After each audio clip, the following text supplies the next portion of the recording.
News में स्वागत है। इस वक्त का बड़ी खबर बता रहे हैं। सुपरस्टार प्रमोद प्रेमी के सेट पर हैं आज शेरघाटी में। सबसे पहले आरती न्यूज में स्वागत है प्रमोद भाई। स्वागत आपके भी और पूरे भोजपुरी समाज के। और शूटिंग पर वाइल बनी, खाना बहुत अच्छा लगा। खाना वाना खैनी, बिल्कुल खाना खैले बनी रउआ तो खाना खा ले बनी। हाँ खाना खैनी। ये बताई कौन फिल्म बन रहा बा शेरघाटी में? गैंगस्टर ऑफ बिहार, जो उस फिल्म के डायरेक्टर दिलवेज खान जी हैं और प्रोड्यूसर राम शर्मा जी।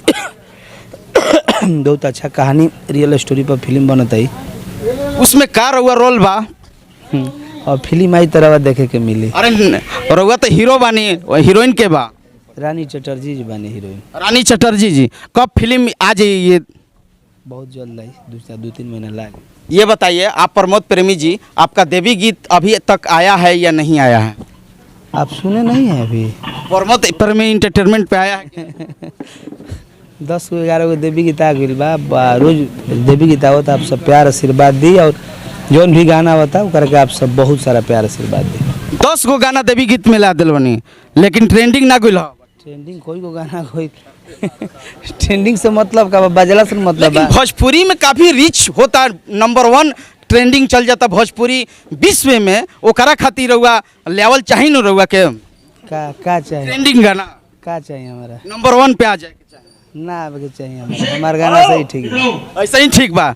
देखिए सुपरस्टार प्रमोद प्रेमी हमारा साथ हैं, यानी आज जो शूटिंग सेट पर हैं, जो आज हम खास बातचीत कर रहे हैं। शूटिंग के बाद कहाँ तक आपका आगे तक काम करना है? शूटिंग कहाँ होगा आगे? यहाँ घरे बैठ जाइए अब करब का है ऐसा ना तू बोलते बड़ा घरे। यहाँ के बाद कहाँ शूटिंग होगा? हाँ ये आपके सवाल ठीक है। लखनऊ बेकरा बात। लखनऊ प्रोग्राम हुआ था 4 दिन पहले। हाँ हरिद्वार में लाइव में देख रहे थे हम।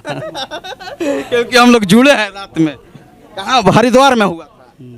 सबसे पहले तार के पहचान के दिले रहे। देखिए मैं बता दूं सबसे बड़ी खबर और ब्रेकिंग न्यूज आपको बताते हैं। ये देखिए हम लोग को शुरुआत में ये सबसे ज़्यादा पहचान देने वाले प्रमोद प्रेमी हैं। हम लोग का इंटरव्यू किया और ब्लास्ट हुआ, क्योंकि इनके जो स्टूडियो खुला तारा में गरीबों को सहायता किए थे आप भैया। उसी समय से हम लोग कभी तार पहचान तहार भइल। बिल्कुल बिल्कुल। आरती न्यूज तार खड़ा भइल। अब दूसरा के खाली तू डाला तारा का है? नहीं आपका प्यार है भैया, आपका प्यार है। चल आगा बढ़ो, भगवान करो सही तरह। यही तरह तू एगो अलग अपन छवि लेके बिल्कुल कहीं पहुँचत रहो। बहुत बहुत खुशी होला कि न्यूज तू अपन बनावत रहो। अच्छा लगा। आपका प्यार है कहीं ना कहीं भैया। सरपंच साहब इनका भी कुछ लीजिए, पूरे ले लेंगे, बातचीत हो जाएगा। हम चाहेंगे कि वहीं देवी गीत थोड़ा दर्शकों को सुना दीजिए। मत सुनो भाई ना गा दीजिए। देखिए मैं सब लोग बोलता है कि देवी गीत के प्रचार नहीं करते हैं, प्रमोशन नहीं करते हैं, लेकिन मैं आज खुल कर बोल रहा हूं कि प्रमोद प्रेमी के मैं प्रमोशन करते हैं। जितने आरती न्यूज के दर्शक हैं आप लोग शेयर कीजिएगा इस गाना को। बहुत सारा गाना आइल बा, आप सब प्यार आशीर्वाद दी। और फेसबुक आईडी सब डालल बा। अरे एगो लाइनवा गुनगुना खांसी उसी के दिक्कत बा, तो आप सब प्यार आशीर्वाद दी। और मनीष के आप सब ज़्यादा इनकर चैनल के प्यार दी। तारा देखनी कि तारा बारे में ढेर कुछ लोग बोला था। अरे कोनो बात नहीं के बोले जे जेकर नाम रहेला उहे बदनाम होला का भैया? बोल दी ना ठीक हीरो बनी तार ठीक लगेला, एंट्री बोलेला अच्छा लगेला और यही तरह बोलत रहो। चलिए देखिए मैं चाहूँगा सरपंच जी हैं, आज प्रमोद प्रेमी से मुलाकात किए हैं, कैसा लगा? बहुत अच्छा लगा। बहुत अच्छे कलाकार हैं प्रमोद प्रेमी जी। और जिस प्रकार से भोजपुरी इंडस्ट्री में इन्होंने एक नाम और जिस प्रकार से प्रमोट किया है भोजपुरी इंडस्ट्री को, वो बहुत सराहनीय कार्य है इनका।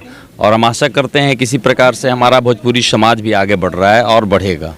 बिल्कुल। देखिए कैमरामैन से चाहूंगा कि देखिए प्रमोद प्रेमी के फैन देखने के लिए यहाँ पर बहुत भीड़ लग गया है, यानी शेरघाटी में। देखिए सबसे बड़ी खबर आरती न्यूज पर मैं दिखाने का प्रयास कर रहा हूँ। हाँ साहब बैठल। देखिए प्रोड्यूसर साहब से मैं बता दूं, चलिए कितना अच्छा लग रहा है प्रमोद प्रेमी के साथ आप सिनेमा बना रहे हैं।